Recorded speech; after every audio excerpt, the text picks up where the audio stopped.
I never thought much about the small details of life, how someone sets a cup on the table, or how a smile lingers in the corner of their lips, until I started noticing her. My friend's mom had always been there in the background, graceful, composed, the kind of woman who carried herself with quiet confidence. But that evening, for some reason, she felt impossible to ignore. It was a Saturday. I had come over to work on a project with my friend, but he had gone upstairs to grab a book, leaving me alone at the dining table. She appeared from the kitchen with 2 cups of tea, her steps unhurried, her posture effortlessly straight. She placed 1 cup before me, and for a moment her fingers brushed against mine on the porcelain handle. It was such a small contact, barely there, really, but it sent a surprising warmth through me, a spark that stayed even after she moved away. "Thank you," I managed, my voice softer than usual. Her eyes met mine then. Dark, calm, and curious. She smiled, not in a way that rushed or forced itself, but slow, almost deliberate, as if she knew something I didn't. That smile held me still. My heart gave a little jolt, and I found myself wondering if I had been staring too long. She sat down across from me, her hands resting gently on the table. "You come here so often," she said lightly, her voice carrying both humor and warmth. "It feels like you're part of the family already." I laughed, trying to appear casual, though inside I felt anything but. "I hope that's a good thing." "It is," she replied simply, her gaze steady. The air between us seemed different. I told myself I was imagining it, that I was just a guest in her home, noticing ordinary things too closely. But every small detail tugged at me, the way the light from the window touched her hair, the elegance in how she folded her hands, the softness of her tone when she asked about my studies. I answered, stumbling a little, more focused on her presence than my own words. And though she nodded, encouraging me to continue, I sensed something deeper in her attention. She wasn't just listening to be polite, she was truly seeing me. That realization made my chest tighten. Then my friend's footsteps echoed from upstairs. Just like that, the spell loosened.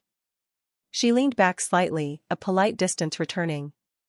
But as my friend entered the room, she gave me one more glance, a subtle flicker of her eyes, a faint curve at her lips. It was fleeting, but it was enough to leave me wondering if I had imagined the entire thing, or if she had felt it too. I carried that question with me for the rest of the day. It happened more than once. My friend would leave the room for a few minutes, maybe to take a call or run upstairs to grab something, and I would find myself alone with her again. At first, I told myself it was nothing unusual. But each time it happened, I noticed how quickly the silence between us turned into something else, something almost comfortable, almost dangerous. That evening, she walked into the living room where I was waiting. Her hair was loosely tied back, a few strands falling gracefully along her cheek. She carried a small tray with a plate of fruit and set it on the table in front of me. "You must be hungry," she said softly. I smiled. "You always think ahead." Her laugh was light, genuine. She sat down on the arm of the sofa, close enough that I caught the faintest trace of her perfume. It wasn't strong or overwhelming, just warm, like vanilla blended with something floral. It made me want to breathe in deeper, though I forced myself to remain still. We started talking about simple things at first: university, work, the stress of trying to figure out what comes next in life. She asked questions no one else usually bothered to ask, not just what I was studying, but why, and whether it made me feel fulfilled. Her eyes didn't wander while I spoke, she looked directly at me, listening with a depth that made my words feel more important than they were. I found myself telling her things I rarely voiced out loud. How uncertain I felt about the future. How sometimes it seemed like I was pretending to have everything together. She didn't interrupt. She simply nodded, her expression soft, her lips pressed into a thoughtful line as though my worries mattered to her. At one point, she reached over to brush a thread from my shoulder. The gesture was small, innocent, yet it sent an undeniable shiver through me. Her fingertips lingered half a second longer than necessary before she withdrew her hand.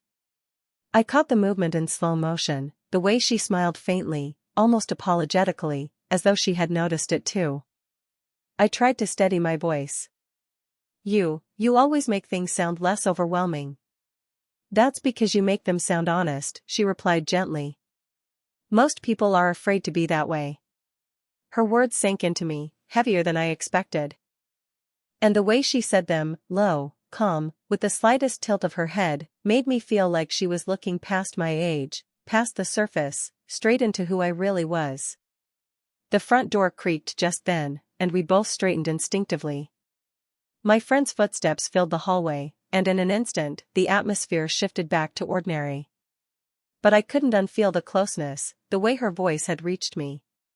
Later that night, as I lay in bed replaying the day, it wasn't the project or even my friend that filled my mind.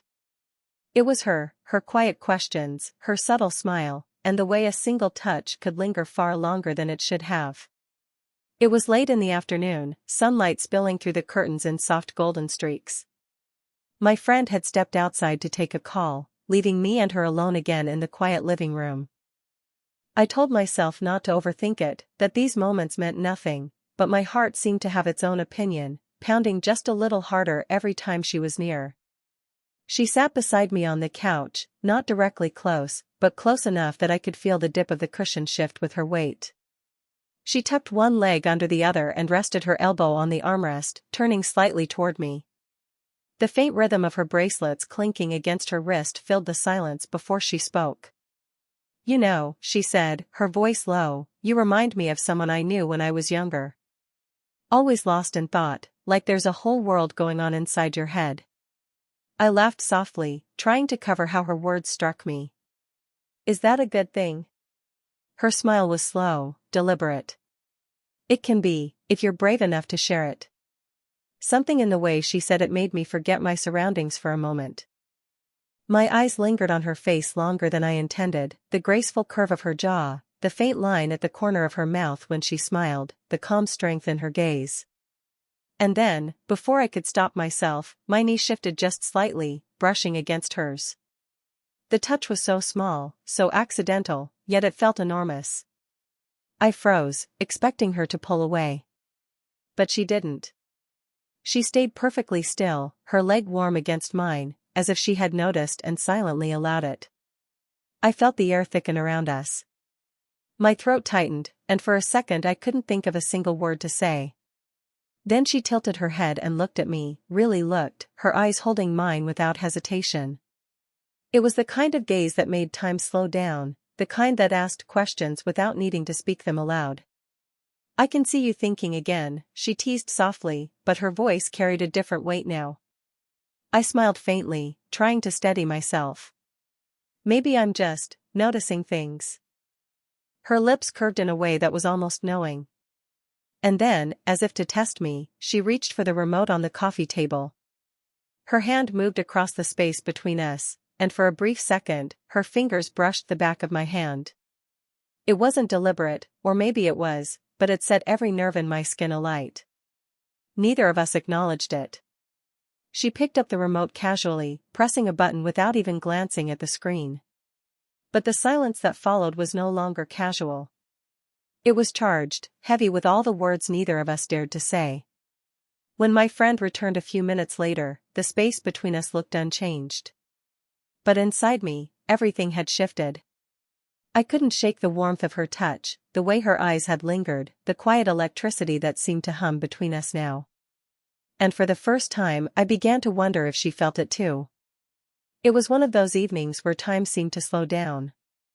My friend had gone out briefly, leaving me behind to finish a bit of work at the dining table. She was in the kitchen, moving quietly, until finally she came and sat across from me. No trays, no tea this time, just her, settling into the chair as though she had something on her mind.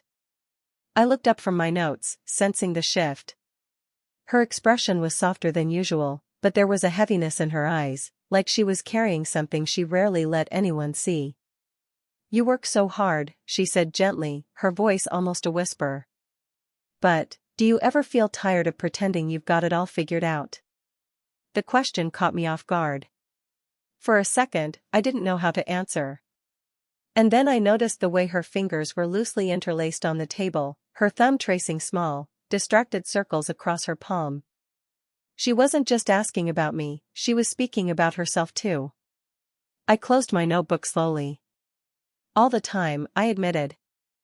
Sometimes I feel like I'm just guessing at life, hoping no one notices I'm lost. Her lips curved into a small, bittersweet smile. She leaned back, exhaling as though she had been holding that breath for too long. It's strange, isn't it? You get older, people think you're steady, unshakable. But inside, sometimes you just feel invisible. The honesty in her words pulled at me. I had never heard her speak like this before.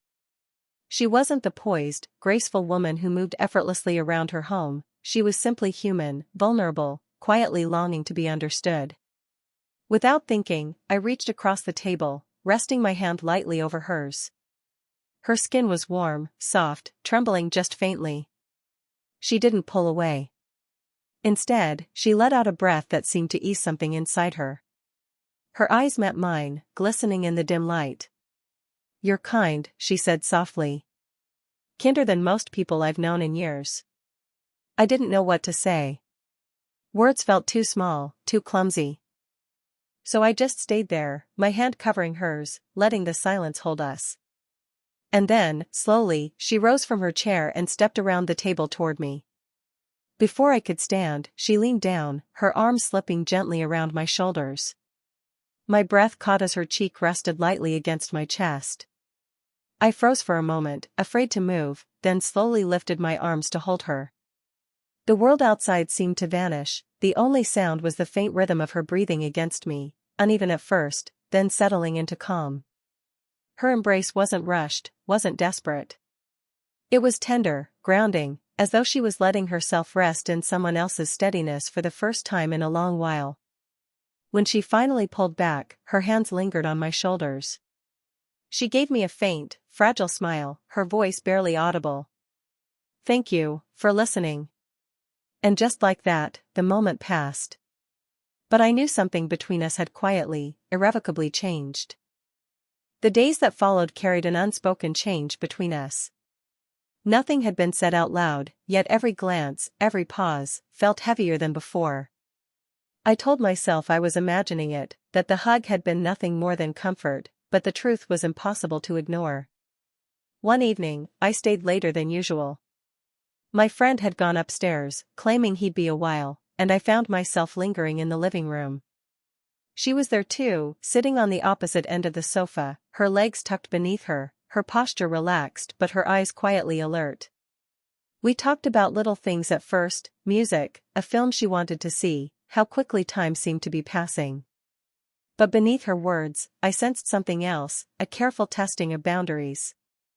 At one point, I caught myself looking at her too long. She noticed. Of course she noticed. Her lips curved into that slow, deliberate smile I had come to know too well. She tilted her head slightly, her gaze steady on mine. "You keep looking at me that way," she said softly, her tone light but laced with something deeper. She let the words hang in the air, watching my reaction before adding, "Sooner or later, I won't be able to resist pulling you closer." My breath caught, my chest tightening. She had spoken the very thing I had been afraid to admit, giving shape to the tension that had been building between us. I tried to laugh it off, but my voice wavered. "And what way is that?" She leaned back against the cushions, her eyes never leaving mine. "Like you see me. Not just as someone's mother. Not just as a host. But as a woman." Her honesty left me speechless. My pulse raced, my thoughts tangled in a storm of what-ifs. I wanted to deny it, to pretend her words hadn't pierced straight into the heart of what I felt, but there was no hiding now. She reached out casually, as though to emphasize her point, her hand brushing against my wrist. The contact was brief, but the warmth of her touch lingered long after she withdrew it. I swallowed hard, searching for words. "Maybe that's because you make it impossible not to notice." Her smile softened, almost wistful. She turned her gaze toward the window, as if to give me space, though her hand still rested close enough that I could feel its nearness. "Careful," she murmured, her voice low. "That kind of honesty can be dangerous." The room grew quiet, the kind of quiet that wasn't empty but full, thick with the weight of unsaid things. My heart was pounding, but I didn't move closer, didn't push. Instead, I let the silence speak for me, hoping she could feel what I couldn't yet say out loud. When my friend finally returned, the moment dissolved, leaving us both sitting as though nothing had happened. But inside me, I knew it had. We had crossed into new territory, half a confession, half a dare, and there was no way back from it. The evening had stretched later than usual. My friend had gone out to meet someone, leaving me behind with the excuse of finishing some notes for our project. In truth, I stayed because I wanted to. Or maybe because I couldn't quite bring myself to leave her presence. She was in the living room, a soft lamp casting a golden glow around her.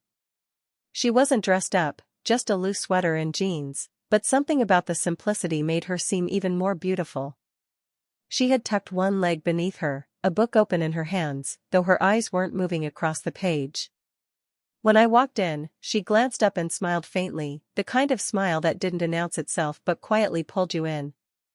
I sat down beside her, not too close, but closer than I normally would have dared. The silence felt different tonight, thicker somehow, like the air itself carried the weight of everything unspoken between us. For a while, we talked softly, about nothing important. The weather. The book in her hand. The way evenings seemed quieter than they used to. But beneath the words, our gazes kept colliding, holding a second too long before either of us looked away. At one point, she shifted, turning slightly toward me. The distance between us shrank to just inches. My pulse quickened, and I could feel the warmth radiating from her body, the subtle rise and fall of her breathing. Her eyes lingered on mine, then dropped briefly to my lips before flicking back up. My chest tightened at the unspoken message in that glance. "If I let this happen," she whispered, so low it felt like it was meant only for herself, "everything changes." Her words struck me like a cord pulled too tight. I wanted to reach for her, to tell her I didn't care about the consequences, that all I wanted was to be closer. But something inside me knew this wasn't a moment to rush. Instead, I stayed perfectly still, my voice soft, careful. "I know." Her breath trembled as she exhaled. She leaned in just slightly, close enough that I could feel the faint warmth of her breath against my cheek. My heart pounded, every nerve alive, waiting for her to close the last bit of distance. But then she stopped. Her hand lifted as if to reach for me, then hesitated midair, fingers curling back into her palm. She pulled in a deep breath, her eyes closing for a moment before she leaned back against the sofa. The silence that followed was heavy, almost unbearable, yet strangely tender. We both knew what had nearly happened, and that knowledge lingered in the space between us like electricity refusing to fade. I wanted to speak, to break the tension, but nothing felt right. So I simply stayed beside her, letting the quiet stretch, my hand resting on the cushion close to hers but not quite touching. And in that fragile, suspended moment, I realized something: sometimes hesitation speaks louder than desire itself. The night felt unusually still, as though the house itself was holding its breath. My friend had already gone upstairs, leaving the two of us alone once again. I should have left too, I knew I should have, but something inside me kept me rooted in that living room, unable to walk away. She was seated at the edge of the sofa, her posture composed yet slightly fragile, like someone caught between decision and restraint. The lamp light framed her in a soft glow, and when she looked at me, her eyes carried the weight of everything we had left unsaid. For a long moment, neither of us spoke. It wasn't an empty silence, it was full, layered with all the glances, the touches, the hesitations that had led us here. My heart beat hard against my chest, not with impatience, but with the quiet certainty that something had to shift tonight. Finally, she broke the silence. Her voice was low, steady, though it trembled at the edges. "I don't know where this would lead, and part of me is terrified of that." She paused, her hands folded loosely in her lap, her thumbs brushing against each other. "But I can't pretend I don't feel it anymore." Her honesty made my breath catch. It was what I had wanted to hear, yet now that it was spoken, I realized how delicate the moment truly was. I moved closer, slow enough that she could pull away if she wanted to. She didn't. Instead, she looked at me with a softness I'll never forget, vulnerable, hopeful, almost relieved. "I don't want to make this harder for you," I said quietly, every word careful. "But I feel it too. Every time I'm near you, it's there." She smiled then, faint and trembling, but real. And without another word, she reached for my hand. Her fingers slipped into mine, warm and gentle, her grip tightening just enough to let me know she didn't want to let go. For a moment, we just sat like that, our hands joined, our breaths sinking in the quiet. And then she leaned toward me, closing the small distance, resting her head lightly against my chest. The weight of her touch was grounding, steady. I wrapped an arm around her, holding her carefully, as though the moment might break if I moved too fast. I could feel her heartbeat through the fabric of her sweater, rapid at first, then gradually slowing, settling into calm. We didn't speak. We didn't need to. The silence between us wasn't heavy anymore, it was peaceful, a promise without words. After a long while, she pulled back slightly, her hand still resting over mine. Her eyes glistened in the soft light. "Whatever happens," she whispered, "thank you, for seeing me." Her words settled deep inside me, carving a place I knew would never fade. And as I walked home later that night, the memory of her warmth, her voice, and the way she had finally let herself lean into me stayed with me, quiet, powerful, and unforgettable. Speech balloon. If this story touched you, don't forget to like the video and share your thoughts in the comments. I'd love to hear how you felt about their journey. And if you enjoy age gap slow burn romances like this one, make sure to subscribe so you won't miss the next story. Red Heart.